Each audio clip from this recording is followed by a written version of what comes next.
Noriu kreiptis į Susisiekimo ministeriją. Pažiūrėjau naują akciją Stop kelių gadinimui.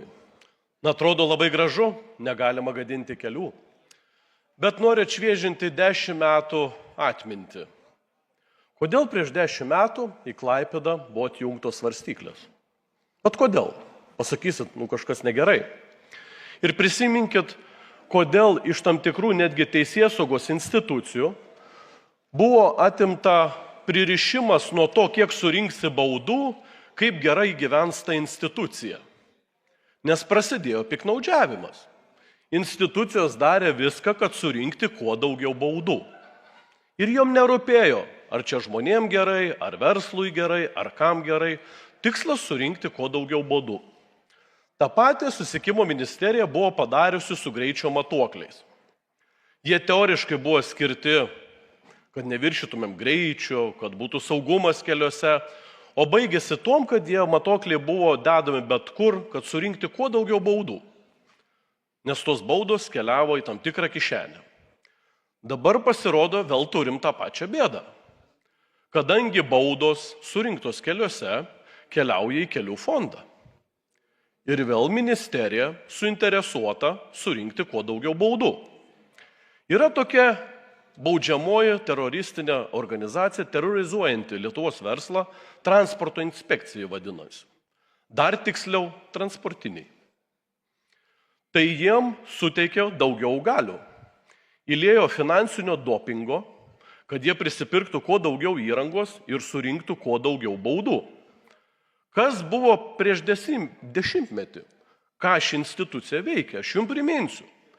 Ji terorizavo kiekvieną krovinio vežėją, gaudė ant kiekvieno kampo, nes matot, žemdirbys vežė birų krovinį, šiek tiek pastabdė ir ant vienos ašies padidėjo apkrova. Ji šiek tiek didesnė, reikia bausti, kuo daugiau bausti.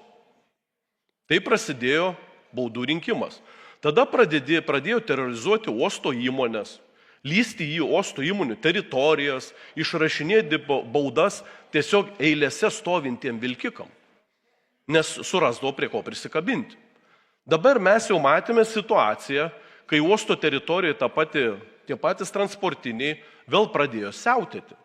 Ir kai kuriem darbininkam net laikė nervai ir pradėjo juos netgi blokuoti. Ir mes turime suprasti, kad tai bus toliau dar blogiau. Ir kas atsitiks, kai mes pridėsime kontrolės priemonių, nesvarbu, tai būtų svarstyklės, dar įvairios įrangos, kurios leis surinkti dar daugiau baudų ant pagrindinės arterijos į Klaipėdos uostą.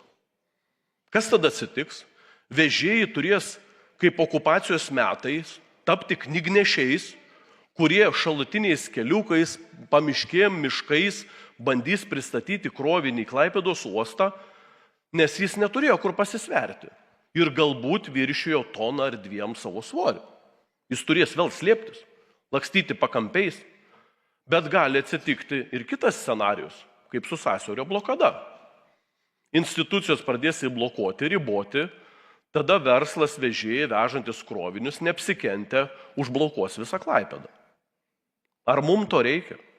Ar transporto inspekcijos pagrindinis tikslas turi būti išrašyti ir surinkti kuo daugiau baudų? Ne. Ar jūs gali suprasti politikai, kurie tai daro, kad Klaipėdos uostui kiekvienas krovinys, kiekviena tona šiai dienai aukso vertės? Vežėjam, kurie veža tos svorius, verslui, kurie tą produkciją veža prekes į Klaipėdos uostą, primena, kad svarbu kiekviena yra tona. Ir kartais ne iš piktos valios jie tai viršia ir daro. Tai ir mes vėl norim Klaipėdos uostui kenkti, vežėjam kenkti. Jau vežėjai kenčia nuo pabrangusio kuro. Jau matome apie jų bankrotus, tai dabar šitą įstaigą, instituciją, išrašinėdama dar daugiau baudų, paskutinės vinis į vežėjų karsus kalinės. Ar mums to reikia? Tai aš siūlyčiau Susisiekimo ministerijai įsijungti institucinę atmintį, prisiminti, kodėl tai buvo daroma, kad ta institucija, aš netikiu, kad ji pasikeitė, ji tikrai nepasikeitė, ji tik dabar džiaugiasi gavęs daugiau finansavimo ir daugiau dopingo ir galių, kad ji vėl darys tą patį. Ji išrašinės baudas ant kiekvieno kampo. Tai to neturėtų būti, to neturėtumėm daryti ir kol laikas atsipeikykim, nežlugdykim savo Klaipėdos uosto ir vežėjų.